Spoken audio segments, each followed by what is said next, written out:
கர்த்தருடைய பரிசுத்த நாமத்துக்கு மகிமை உண்டாவதாக. எல்லாரும் எப்படி இருக்கீங்க? இந்த தபசு காலங்களில், இந்த லென்த் டேஸில் எல்லா திருச்சபைகளையும் சிலுவை குறித்தான உபதேசங்கள் போய்கொண்டிருக்கோம். அப்படி தானே இங்கேயும் நாம் சிலுவையில் வடிந்த இரத்தம் என்ற இந்த தலைப்பில் நம்ம ஒரு சில காரியங்களை பார்க்க போகிறோம். இந்த சிலுவை என்றாலே என்ன வருது என்றால் உடன்படிக்கை. அந்த உடன்படிக்கை குறித்து நம்ம பார்க்க போகிறோம். எத்தனை உடன்படிக்கை இருக்கின்றது, நாம் எந்த உடன்படிக்கையில் நம்ம வாழணும், அதை குறித்து நம்ம பார்ப்போம். பாருங்கள், வார்த்தையோட தினம் நிகழ்ச்சியாக நாம் கடந்து செல்லலாம்.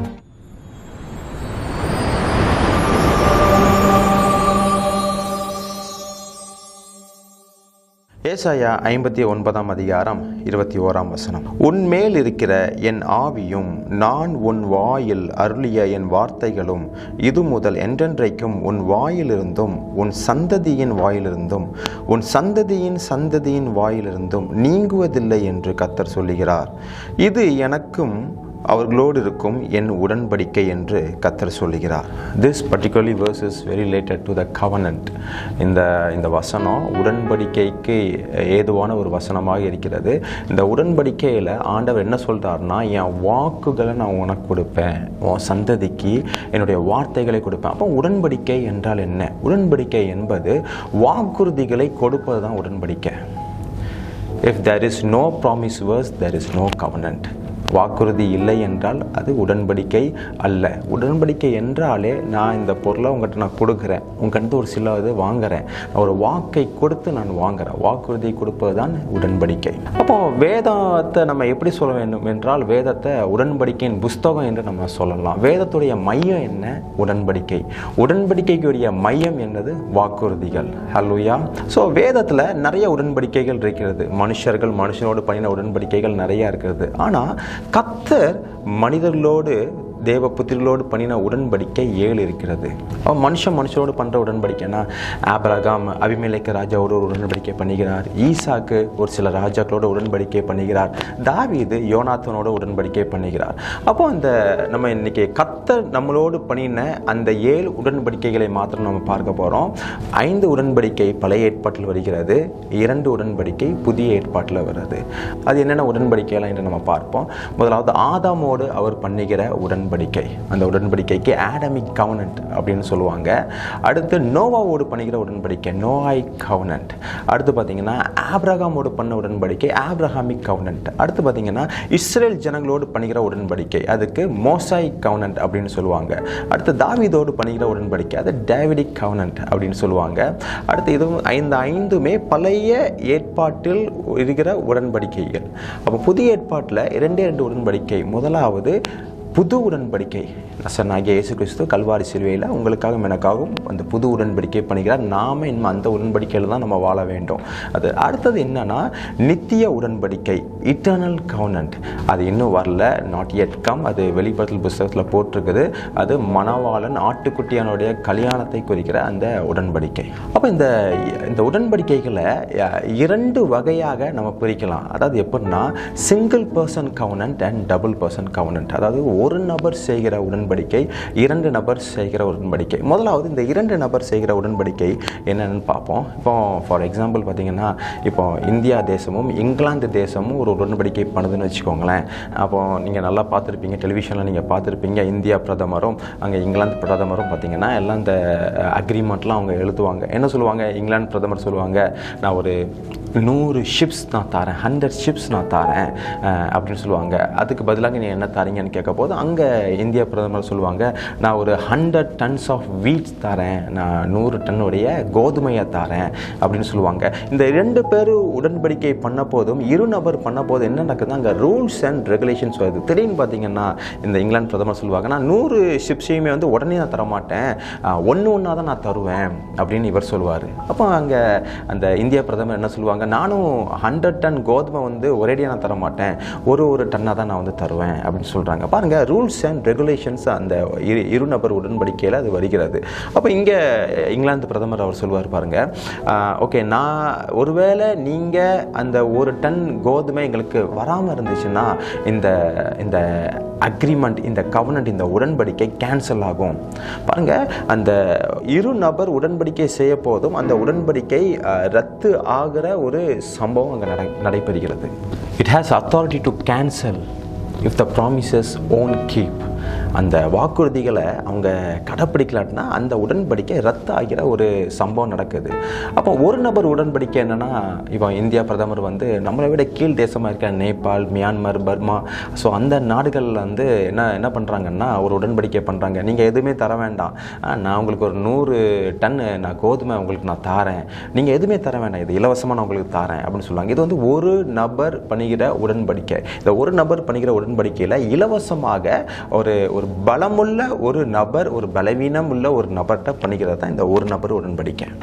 இதில் பார்த்தீங்கன்னா இந்த லோயஸ்ட் மேன் இருக்காங்கல்ல, அந்த அனதர் பார்ட்டி இருக்குது பார்த்தீங்களா, அந்த பார்ட்டினால எதுவுமே செய்ய முடியாது, உங்களுக்கு எந்த கைமாறும் செய்ய முடியாது, என்னால் வாங்க மட்டும்தான் முடியும். இதுதான் ஒரு நபர் உடன்படிக்கை. இப்போ நம்ம இந்த 7 உடன்படிக்கையை பார்க்கலாம். நம்ம இந்த எபிசோடில் ஒரு 3 உடன்படிக்கையை மாத்திரம் பார்க்கலாம். நம்ம வருகிற நாட்களில் வருகிற எபிசோடில் நம்ம அடுத்த உடன்படிக்கை நம்ம பார்க்கலாம். முதலாவது என்ன சொன்னால் ஆடமிக் கவர்னன்ட், ஆதாமின் உடன்படிக்கை. தேவன் ஆதாமோடு உடன்படிக்கை பண்ணுறாரு. ஆதியாகமம் 2ஆம் அதிகாரம் 16ஆம் வசனம் 17ஆம் வசனம். தேவனாகிய கர்த்தர் மனுஷனை நோக்கி, நீ தோட்டத்தில் உள்ள சகல விருட்சத்தின் கனியையும் புசிக்கவே புசிக்கலாம், ஆனாலும் நன்மை தீமை அறியத்தக்க விருட்சத்தின் கனியை புசிக்க வேண்டாம், அதை நீ புசிக்கும் நாளிலே சாகவே சாவாய் என்று கட்டளையிட்டார். பாருங்க, இங்கே 2 பேர் பண்ணுறாங்க, அப்படி தானே, டபுள் பர்சன், இரு நபர் உடன்படிக்கை பண்ணுறாங்க.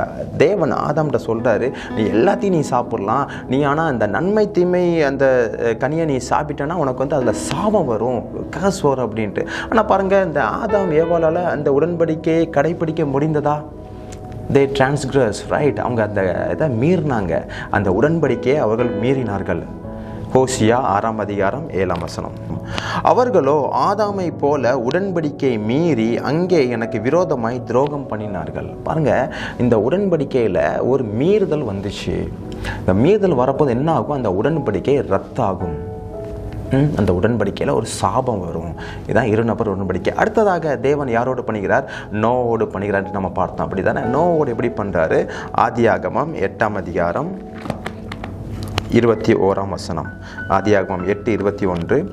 சுகந்த வாசனையை கர்த்தர் முகந்தார். அப்பொழுது கர்த்தர், இனி நான் மனுஷன் நிமித்தம் பூமியை சபிப்பதில்லை, மனுஷனுடைய இருதயத்தின் நினைவுகள் அவன் சிறு வயது தொடங்கி பொல்லாததாக இருக்கிறது, நான் இப்பொழுது செய்தது போல இனி சகல ஜீவன்களையும் சங்கரிப்பதில்லை. பாருங்க, ஆண்டவர் அவனோட மைண்ட் வாய்ஸ் இது. நான் இனிமேல் இந்த ஜலத்தினால வந்து நான் உங்களை அழிக்க மாட்டேன், அவன் மிஞ்சி போனால் 120 வருஷம் தானே வாழுவான், அதனால் நான் அவனை குறித்து நான் எதுவுமே நான் செய்ய மாட்டேன் அப்படின்னு சொல்லிட்டு அவரோட உடன்படிக்கை பண்ணுறாரு. பாருங்க, ஆதியாகமம் 9ஆம் அதிகாரம் 11ஆம் வசனம். இனி மாம்சமானவைகள் எல்லாம் ஜலப்பிரளயத்தினால் சங்கரிக்கப்படுவதில்லை என்றும் பூமியை அழிக்க இனி ஜலப்பிரளயம் உண்டாவதில்லை என்றும் உங்களோடே என் உடன்படிக்கை ஏற்படுத்துகிறேன் என்றார். பாருங்க, கிட்டத்தட்ட 8000 வருஷம் ஆயிடுச்சு, இன்னும் நோவோடு பண்ண அந்த உடன்படிக்கைக்கு தேவன் உண்மையுள்ளவராக இருக்கிறார். இதில் நோவா எதுவும் பண்ணாரா? இல்லை ஆண்டவரே நான் இது செய்வேன், ஆண்டவரே இது செய்ய மாட்டான்னு பண்ணாரா? நோவால் எதுவும் பண்ண முடியல. He was week at the time. ஆனால் தேவன் பாருங்க, அவராகவே உடன்படிக்கை செய்கிறார். நீ நோவா உன்னால் எதுவும் செய்ய முடியாது, ஆல்ரெடி நான் ஆதாமோட இருநபர் உடன்படிக்கை பண்ண அது ஒரு ஃபெயிலியராக ஆகிடுச்சு, இன்றைக்கி உன்னோட நான் பண்ணுறேன், இனிமேல் நான் இந்த ஜலத்தை வச்சு இந்த பூமியை அழிக்க மாட்டேன். பாருங்கள், இன்ன வரைக்கும் தேவன் இந்த பூமியை அழிக்கலை. தேவன் அந்த உடன்படிக்கையில் எவ்வளோ உண்மையுள்ளவராக இருக்காருன்னு பாருங்கள். அந்த உடன்படிக்கையில் தேவன் என்ன வாக்குத்தத்தம் கொடுக்குறாரு? ஐ won't destroy you by water, நான் இந்த ஜலத்தினால உன்னை நான் அழிக்க மாட்டேன். பாருங்கள், தேவன் எவ்வளோ அந்த உடன்படிக்கைக்கு உண்மையுள்ளவராக இருக்கிறார். இன்ன வரைக்கும் அவர் ஜலத்தினால் இந்த உலகத்தை அழிக்கவே இல்லை. அடுத்ததாக பாருங்கள், நம்ம ஆபிரகாமிக் கவர்னன்ட் நம்ம பார்ப்போம். ஆதியாகமம் 15ஆம் அதிகாரம் 1ஆம் வசனம்.